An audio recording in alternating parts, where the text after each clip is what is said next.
Good morning, students. Welcome to Veena Pani Online Education. Our today's session is for English grammar and for class 9 to 12th. And students, our today's topic is past tense. As you know that earlier we have done our present tense completely, and today we are going with our next topic, which is past tense.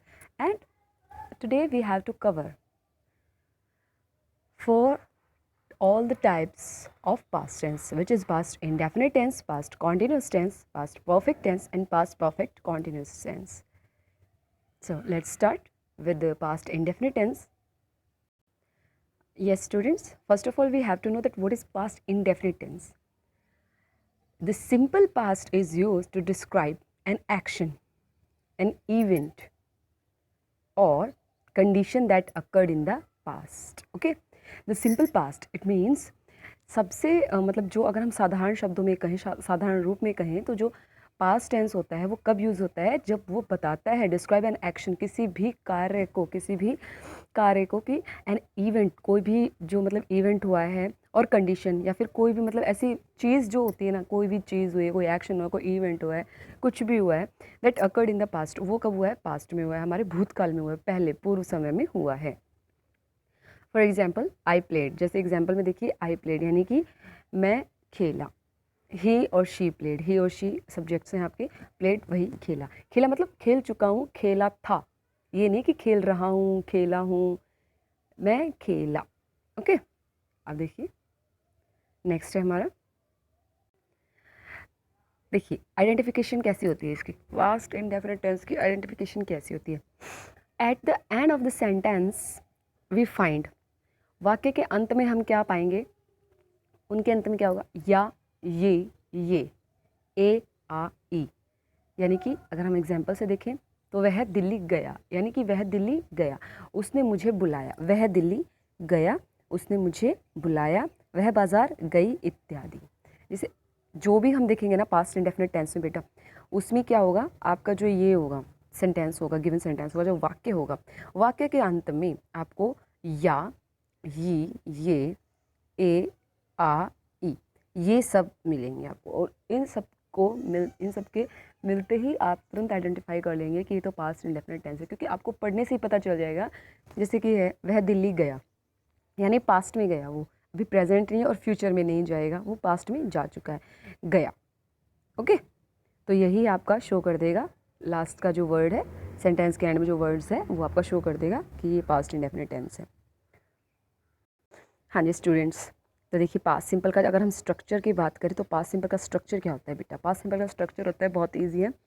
Present का आप कर चुके हैं बहुत ध्यान से, और मैं आशा करती हूँ कि आप सबको बहुत अच्छे से समझ आया होगा और आपने बहुत अच्छे से रिसीव कर लिया होगा उस लेसन को.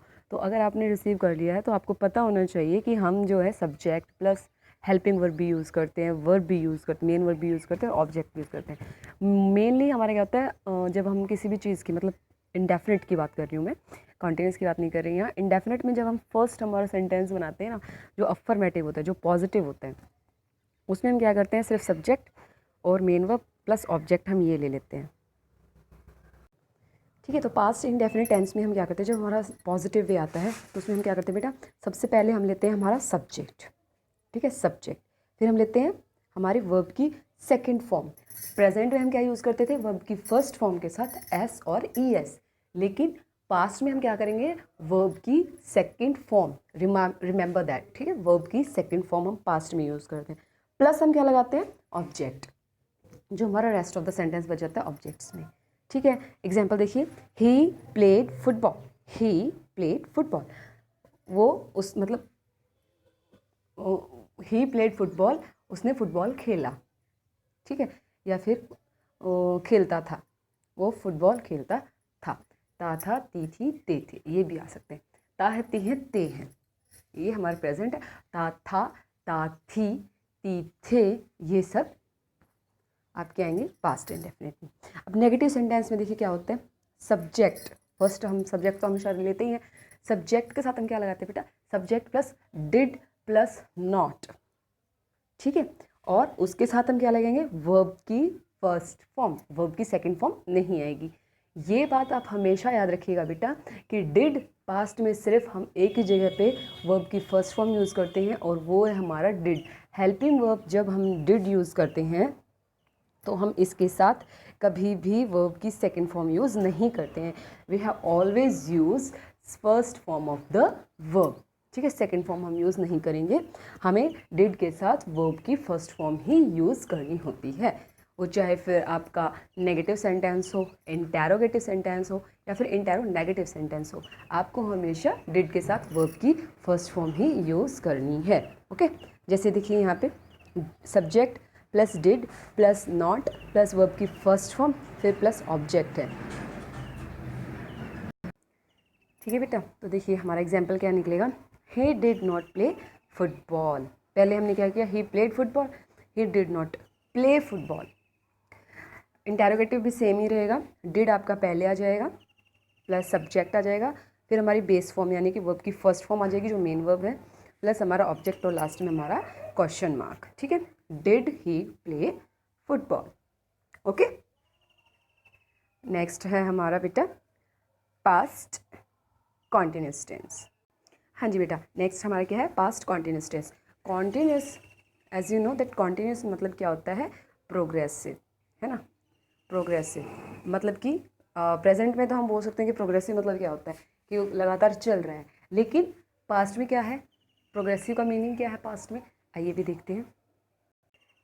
देखिए बेटा पास्ट कॉन्टिन्यूस टेंस में क्या होता है. The past continuous tense means the past continuous describes action और events in a time before now which began in the past and is still going on at the time of speaking. मतलब the past continuous tense describes, क्या दर्शाता है, क्या व्यक्त करता है, उस एक्शन को, उस इवेंट को, अ टाइम बिफोर नाउ. ठीक है, मतलब इसका क्या बेटा, describes action events in a time before now, यानी कि अब से पहले स्टार्ट हुआ है. Which begin in the past, जो कि मतलब भूतकाल में स्टार्ट हुआ था, पहले स्टार्ट हुआ था. At the is still going on at the time of speaking, and is still going on, और वो अभी चल रहा है at the time of speaking, बोलते वक्त. ठीक है, जब जिस समय हम बोल रहे हैं, बात कर रहे हैं पहले की, यानी कि जो हम जिस बारे में हम बात कर रहे हैं वो पहले शुरू हो चुका है काम, लेकिन अब भी वो काम चल रहा है. ठीक है, या फिर आप ये लगा लीजिए कि जस्ट फिनिश हुआ है, अभी हमारे बोलते बोलते ही वो ख़त्म हुआ है. ठीक है, to make the past simple with be, अगर हम इसको पास्ट सिंपल से बनाना चाहें तो हम इसमें क्या करेंगे, बी फॉर्म यूज़ करेंगे. ठीक है, सिंपल बनाते हुए हम बी फॉर्म, यानी कि बी की सेकेंड फॉर्म. सेकेंड फॉर्म क्या होती है, बी वॉज वर होती है. Then just add verbs ING form, और वॉज वर हेल्पिंग वर्ब के साथ हम क्या करते हैं, वर्ब की आईएनजी फॉर्म को हम इस्तेमाल करते हैं. ओके, देखिए अब इसकी आइडेंटिफिकेशन कैसे करते हैं बेटा. कॉमन में अगर हम देखें तो first form of verbs plus ING होता है. ठीक है, और आइडेंटिफिकेशन हम कैसे करते हैं, रहा था, रही थी, रहे थे. ठीक है, ये वाला हमारा आइडेंटिफाई हम कर लेंगे कि जहाँ पे रहा था, रही थी, रहे थे ये आ जाता है तो हम वहाँ पे क्या आ जाएगा, पास्ट कॉन्टिन्यूस टेंस. ठीक है, और हेल्पिंग वर्ब वही है आपकी सेम वॉज वर्ब, क्योंकि बी फॉर्म हमें यूज़ करनी है, और इसके साथ हम वर्ब की आईएनजी फॉर्म लगा देंगे. देखिए वॉज जो है ही, शी, इट, आई और सिंगुलर पर्सन के साथ है, और वर जो है मतलब सेकंड पर्सन और फर्स्ट पर्सन और प्लूरल के साथ है. देखिए you, we, they plural noun के साथ. आई के साथ वॉज आएगा बेटा, आई के साथ वर नहीं आएगा. ठीक है, ठीक है बेटा. अब देखिए नेक्स्ट. हाँ जी बेटा, देखिए पास्ट कॉन्टिन्यूस टेंस में अगर हम देखें हमारे स्ट्रक्चर की बात करें तो देखिए सबसे पहले जॉन एंड सारा वर अटेंडिंग अ मीटिंग. देखिए ये है हमारी जॉन एंड सारा. ठीक है, ये जो है मीटिंग अटेंड करने आए हैं, दिख रहा है ना आपको, मीटिंग अटेंड करने आए हैं इन लोगों के साथ. अब ये जो मीटिंग अटेंड करे तो जॉन एंड सारा दो हो गए, एंड आ गया ना, तो दो को ज्वाइंट किया हुआ है. इसका मतलब वर अटेंडिंग अ मीटिंग, एक मीटिंग अटेंड कर रहे थे, यानी कि जब हम बात कर रहे हैं तो वो जब हमने देखा तब तो अटेंड कर रहे थे, लेकिन अभी हाल फिलहाल का हमें नहीं पता ये कर रहे हैं, उनकी ख़त्म हो चुकी है, क्या है. देखिए इसका स्ट्रक्चर क्या होता है बेटा. अगर हम पॉजिटिव में देखें, मतलब अफर्मेटिव सिंपल सेंटेंस में देखें तो subject plus was verb plus verb की फर्स्ट फॉर्म के साथ आईएनजी और ऑब्जेक्ट हो जाता है. और नॉट अगर आप यूज़ करेंगे तो वॉज वर्ब के बाद नॉट आ जाएगा. जब आप उसको इंटेरोगेटिव में करेंगे तो वॉज वर्ब पहले आ जाएगा. इंटेरोनेगेटिव में करेंगे तो was verb subject plus not आ जाएगा. प्रेजेंट में हम आपको बहुत अच्छे से ये सारी चीज़ें करवा चुके हैं. आपको बेटा प्रेजेंट में अगर आपने ध्यान से पढ़ा होगा तो पास्ट में आपको कोई डिफ़िकल्टी नहीं आएगी. पास्ट में सिर्फ आपका क्या चेंज हो रहा है, वर्ब की सेकंड फॉर्म और जो आपकी हेल्पिंग वर्ब है वो चेंज हो रही है, बाकी आपका कुछ भी चेंज नहीं हो रहा है। ठीक है, पास्ट प्रेजेंट कॉन्टिन्यूस में आप इज एम आर यूज़ कर रहे थे, आईएनजी फॉर्म चल रही थी, यहाँ पे आप वर्स वर यूज़ कर रहे हो, आईएनजी फॉर्म चल रही है, कोई डिफिकल्टी नहीं है, कुछ चेंज नहीं हो रहा है। ठीक है, नेगेटिव देखिए इसका example, I was buying books, I was buying books, मैं किताबें खरीद रहा था। स्ट्रक्चर अब नेगेटिव का देखते हैं तो देखिए क्या है, subject plus was verb plus not plus verb की फर्स्ट फॉर्म के साथ आईएनजी प्लस ऑब्जेक्ट। वर्ब की सेकंड फॉर्म हमें सिर्फ पास्ट इंडेफिनिट में ही यूज़ करनी है और वो भी सिंपल सेंटेंसेस में। ठीक है, I was not buying books. और जब नेक्स्ट देखते हैं हम इंटेरोगेटिव में, तो हम उसको क्या बना देंगे, आई के साथ हमें वॉज यूज़ करना है। इंटेरोगेटिव का हमें रूल पता है कि हमें वॉज को पहले लेना है, और अगर डब्ल्यू एच फैमिली से कोई वर्ड आता है तो डब्ल्यू एच फैमिली को सबसे पहले रखेंगे हम फर्स्ट, उसके बाद हम वॉज वर्ड लगाएंगे, फिर सब्जेक्ट लगाएंगे, और फिर हमारा मेन वर्ब आईएनजी लगा देंगे मेन वर्ब के साथ, और फिर हमारा ऑब्जेक्ट आ जाएगा। ठीक है, तो ऐसे क्या आ जाएगा, और फिर लास्ट में क्वेश्चन मार्क भी नेसेसरी है, was I buying books. Okay, hopefully आपको बहुत अच्छे से समझ में आ रहा है बेटा, अगर कोई क्यूरी है तो पूछ लीजिएगा। ठीक है, नेक्स्ट देखिए हमारा, हाँ जी देखिए बेटा, पास्ट परफेक्ट की अगर हम बात करें, हमारा पास्ट परफेक्ट क्या होता है, सॉरी स्टूडेंट्स, वो बाय मिस्टेक्स प्रेजेंट परफेक्ट हो गया था। पास्ट परफेक्ट क्या होता है बेटा, this tense is not used a lot, यानी कि इस टेंस को हम ज़्यादातर यूज़ नहीं करते हैं। It can often be used interchangeably with the simple past because these tense do not differ much in meaning. इसको हम नॉर्मली क्या कर लेते हैं, सिंपल पास्ट के साथ भी यूज़ कर लेते हैं, चेंज कर लेते हैं, क्योंकि इन दोनों में ना ज़्यादा फ़र्क नहीं होता है। हम बोल दें कि ये काम तो कर चुका था, या फिर वो काम हो गया, दोनों सेम सेम बात हो गई ना, इसलिए हम इसको ज़्यादा मोस्ट ऑफ हम यूज़ नहीं करते, बट कभी कभी हम इसको यूज़ करते हैं। Past perfect tense refers to activities that happen before specific time in the past. Past perfect tense क्या करता है, आपकी उन चीज़ों के बारे में बताता है, उन कार्यों के बारे में बताता है जो आप एक स्पेसिफिक टाइम में कर चुके हो पास्ट में। जैसे he had visited her many times, वो उसे बहुत बार मिल चुका था। बिफोर शी डेड, इस मतलब जब उसकी मृत्यु हुई ना, उससे पहले वो कई बार उससे मिल चुका था। ठीक है, इसमें हम क्या करते हैं, had plus past participle, had के साथ हम पास्ट पार्टिसिपल यानी वर्ब की थर्ड फॉर्म का यूज़ करते हैं। ठीक है, इसकी आइडेंटिफिकेशन देख लीजिए। देखिए बेटा, पास्ट परफेक्ट टेंस के हिंदी सेंटेंस की पहचान करने के लिए क्या होता है, हमारे पास हिंदी के वाक्यों के अंत में चुका था, चुकी थी, चुके थे, या था, ये थी, ये थे, जैसे लिया था, दिया था, खाया था, पिया था, सोया था, गई थी आदि शब्द आते हैं। ठीक है, इस प्रकार के टेंस में हमें पास्ट में कोई क्रिया अथवा कार्य पूरा हो चुका था इसके बारे में पता चलता है। यानी कि इन सब वाक्यों के अंत में अगर हमारे पास चुका था, चुकी थी, चुके थे, वो गया था, खाया था, पिया था, ठीक है, या फिर सोया था, दिया था, लिया था, कुछ भी आता है, तो इन सब वाक्यों के अंत में अगर ये सारी चीज़ें आ जाती है तो हमें क्या पता चलता है कि ये पास्ट में कोई कार्य या क्रिया पूरी हो चुकी है। ठीक है, वो कर चुका है पूरा ये काम, ये इस बारे में पता चलता है, तो हमें पता चलता है पास्ट परफेक्ट टेंस। इसका स्ट्रक्चर क्या होता है देखिए।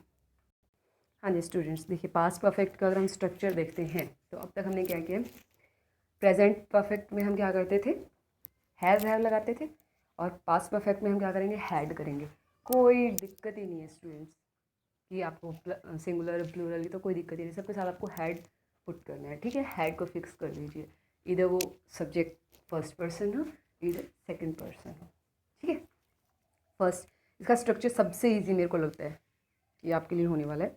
वो क्या होगा बेटा, देखिए सब्जेक्ट होता है प्लस हैड होता है और वर्ब की थर्ड फॉर्म होती है, और बाकी जो आपका सेंटेंस बच गया।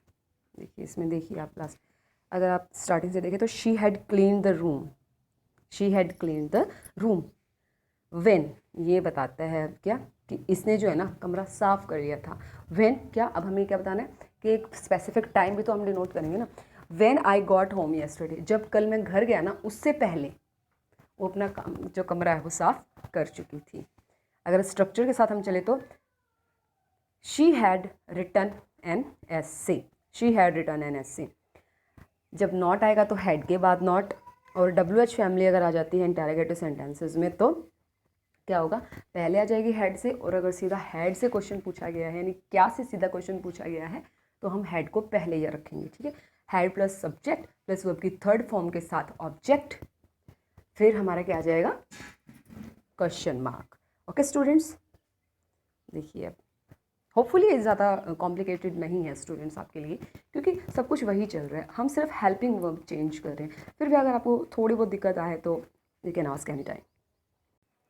Yes, students. Now, past perfect continuous. What is past perfect continuous tense? The past perfect continuous is used to indicate that a continuing action in the past began before another past action began or interrupted the first action. It means the past perfect continuous is used to indicate, जो past perfect continuous है हम उसको इस्तेमाल करते हैं किस चीज़ से, जो कि दर्शाता है, जो पॉइंट आउट करता है, जो इंडिकेट करता है दैट अ कंटिन्यूइंग एक्शन, की एक लगातार चलने वाली जो क्रिया है इन the past begin before another past action, वो शुरू हो गई थी कब, जब दूसरा कार्य शुरू हुआ ना पास्ट का, तो उससे पहले वो शुरू हो चुकी थी।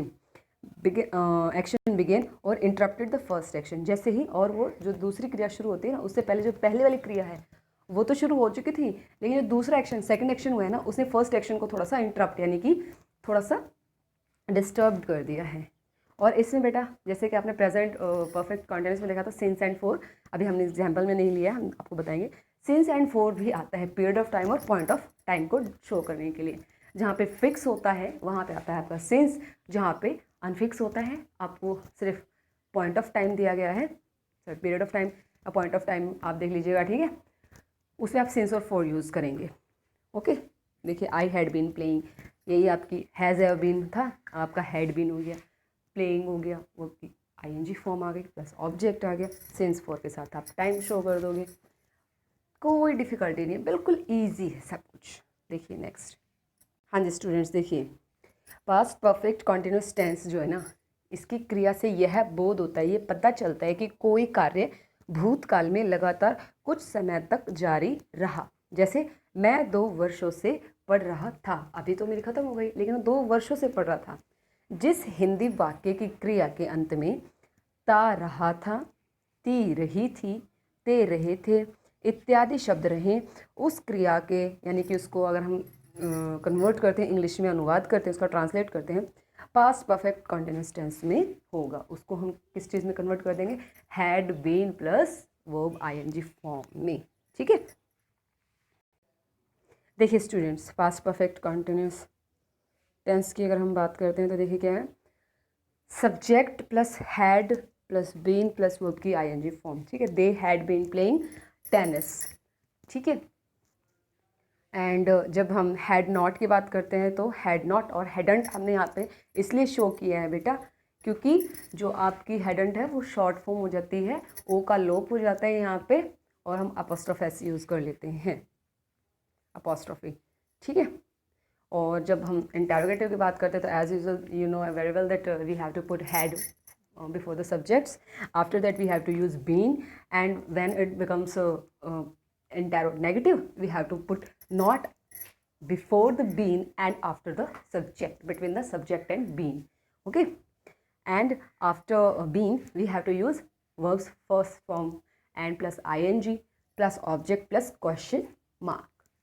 Hopefully you get the point which I want to convey in this lesson, and as well as you know that our today's session is just little quick just because we have earlier done present tense and वो हमने बहुत ही slowly किया था, slow process था, 2 parts में किया था, इसलिए मुझे लगता है कि आज का जो हमारा सेशन है वो बिल्कुल सही गया है। थोड़ा सा लिटिल क्विक था, बट फिर भी मेरे हिसाब से वो बिल्कुल ठीक गया है, क्योंकि आपको ज़्यादा कुछ मेहनत नहीं करनी है इसमें, सिर्फ आपको वॉज वर्ड चेंज करना है बेटा सिंगुलर प्लूरल के साथ। बाकी परफेक्ट में परफेक्ट कंटिन्यूस में तो आपको कुछ चेंज ही नहीं करना है, उसमें तो आपको हैड लगाना है, वर्ब की आईएनजी फॉर्म लगानी है, हैड बीन लगाना है, सॉरी हाँ हैड लगाना है, और बीन और आईएनजी फॉर्म लगानी है, हैड लगाना है, वर्ब की थर्ड फॉर्म लगानी है, कहाँ कुछ चेंज करना है बेटा आपको, बहुत सब कुछ बहुत ईजी है। फिर भी कोई डिफ़िकल्टी है तो पूछ लीजिएगा। Our today session is right over right here ना। Thank you.